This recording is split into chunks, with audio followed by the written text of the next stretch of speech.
this is Dr. Wells with Wells Medicine, and I wanted to encourage patients today to think about, again, mental health the same way that we think about physical health. So I'm very big on this parallel between mental health and physical health.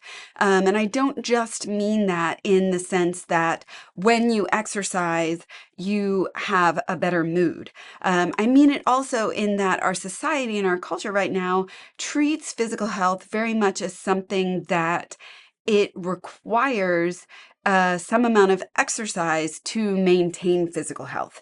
So I think there is a very big cultural association right now that says if you sit on the couch all day or you lay in bed all day, there's no possibility that you're going to have good, strong bones, that you're going to have good, strong muscles, that you're going to maintain a healthy heart and body. But there is this idea that we don't really have to put in any work to maintain positive mood and good thoughts. And I think the more that we can actively parallel having the activities that create good mental health to the parallel thought that a person has to have activities to create good physical health, I think is very healthy for us.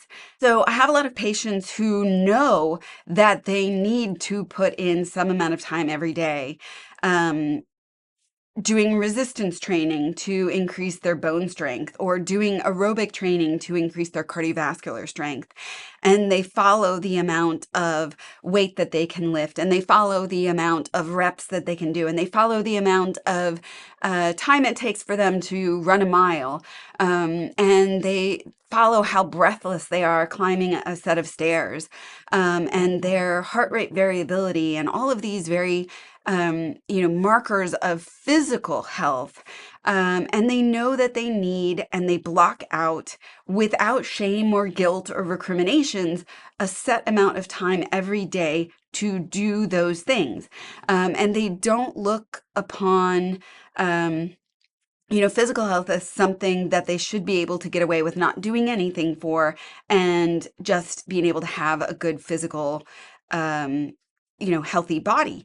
But yet when I talk to them about putting aside a half hour a day, or even as little as 5 to 10 minutes a day for mental health, there is a stigma. There's an association that they shouldn't have to do that, that other people are able to get away without doing that and have a good mood. And I just don't think that's true. I think that it takes some amount of work and effort every single day to have a good mood and good thoughts.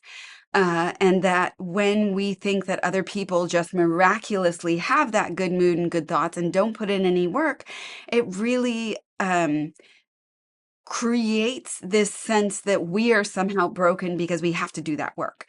But I think the work is getting done in people who seem to naturally have a good mood and good thoughts, the same way that there are some people who, appear to be naturally very healthy, but if you query them and you follow them around, they are taking the stairs as just a function of that's what my family did, or they are walking around during lunch or walking the dogs, and they don't maybe even consider those things as exercise or as healthy activities. They just do them because that's a part of whatever their culture does, or that's a part of how they grew up, or that's just something they've kind of been doing.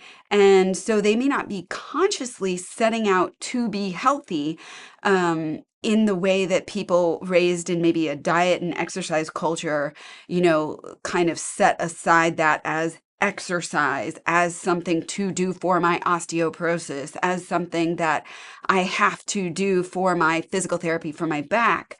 But I would just suggest that in that same vein, there aren't people who just have a good mood all the time and have wonderful positive thoughts all the time without also being in a culture where, maybe they practiced gratitude with their family, or maybe they practice prayer as part of their religious culture.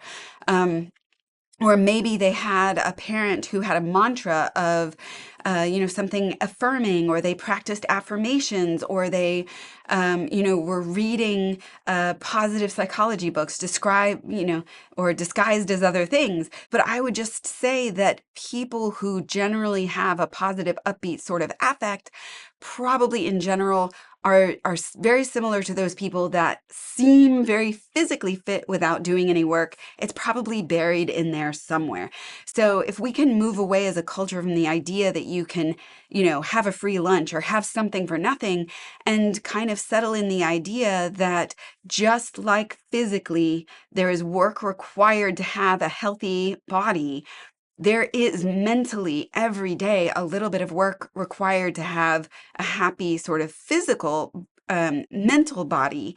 And that work can be enjoyable, similar to exercise being enjoyable, and finding, maybe you really love CrossFit. Maybe you really love swimming. Maybe you really love going for a walk. Maybe you really love weight training. Not everything physical is going to sit with someone the same way. And not every mental exercise is going to be appropriate and comforting for every person.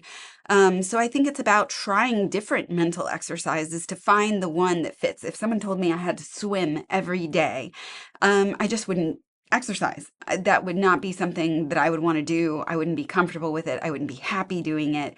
I just wouldn't do it. And if that was the only acceptable form of exercise, I think I would really say, gosh, I'm just never going to be a healthy person. So I think it's about trying different things. So if you've only tried ACT or CBT or IFS or REBT or talk therapy, try some different alphabet soups of therapy to find one that really fits with you, so that you're doing something comfortably, happily every day that improves your mental health.